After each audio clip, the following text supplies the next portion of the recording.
When you think of Norway, you probably picture soaring fjords, the midnight sun, and the dancing northern lights. But the true magic of this country isn't just in the landscapes, it's in the people, and the unwritten rules that govern their lives. Norway consistently ranks as one of the happiest and most successful countries in the world, yet they are notoriously private and reserved. In this video, we're peeling back the layers to understand the 4 cultural pillars that define the Norwegian way of life. These aren't just facts, they are mindsets you can adopt, whether you're planning a trip or just trying to live a happier life. Let's dive in. Our first and perhaps most challenging pillar is the social contract, dominated by janteloven, or the law of Janta. This is a Scandinavian social code, though often most strongly associated with Norway, that governs humility and collective equality. The principle of equality, simply put, janteloven teaches, you are not to think you are better than us. It's not a legal code, it's a social air conditioning unit that keeps individual egos in check. It's why you rarely see overt displays of wealth, loud boasts, or people trying to jump the queue. In Norway, humility is the default setting. This culture encourages everyone to succeed, but only if that success doesn't elevate you above the community. The unwritten rule of silence is the famous Norwegian rule of not talking to strangers in the city. When you're in Oslo or Bergen, silence is actually a form of respect for personal space. It's the highest form of trust, the belief that you can exist quietly, side by side, without any need for performance or small talk. But here's the crucial exception: in the mountains, you absolutely must greet strangers. Why the difference? Because in the wilderness, you are part of a shared, life-saving community. You never know who might need help, and silence is no longer respect, it's negligence. This contrast perfectly encapsulates Norwegian social dynamics. If janteloven governs public life, koselig governs private life. You may have heard of the Danish hygge, but koselig is its quieter, more intimate cousin. It translates roughly to cozy, but it's more than blankets, it's a state of mind achieved through simplicity and low effort. Embracing the darkness. The reason koselig is so important is the Norwegian climate. With long, dark winters and the literal polar night in the north, koselig is a survival strategy. It's the intentional lighting of candles, wrapping yourself in wool, drinking hot coffee, and gathering with a small, trusted group of friends.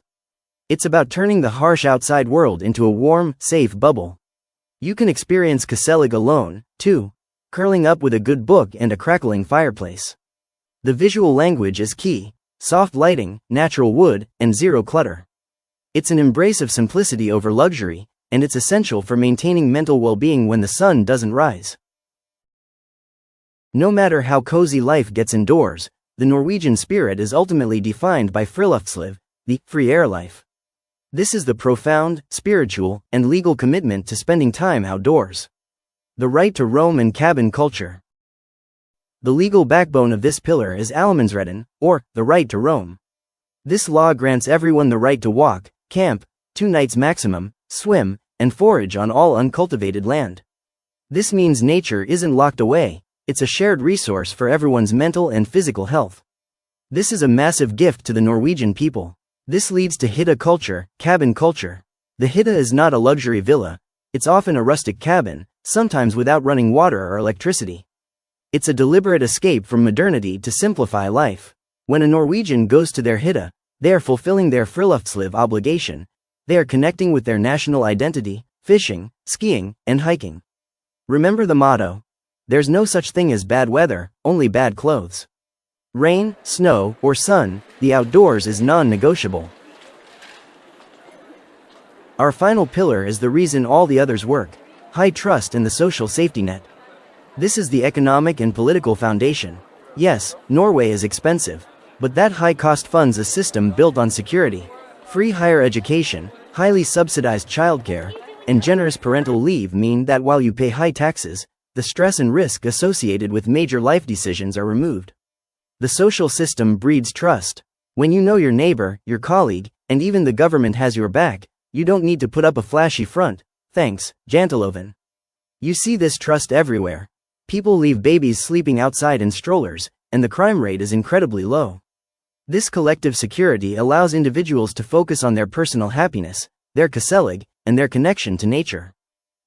So, how can you adopt the Norwegian way of life wherever you are? It's simple: but it requires conscious effort.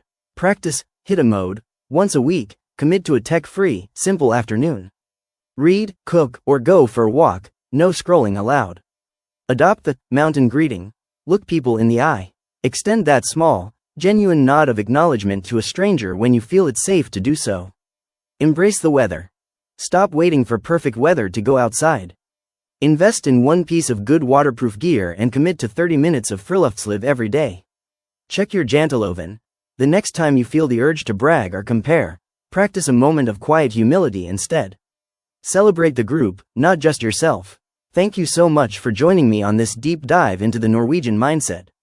This culture is a powerful reminder that happiness often comes from simplicity, security, and a deep connection to the world around us. Now I want to hear from you.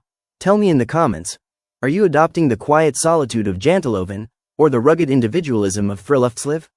Let me know below. Thanks for watching. Please like, share and subscribe to my channel for more of this adventurous videos. See you in the next video.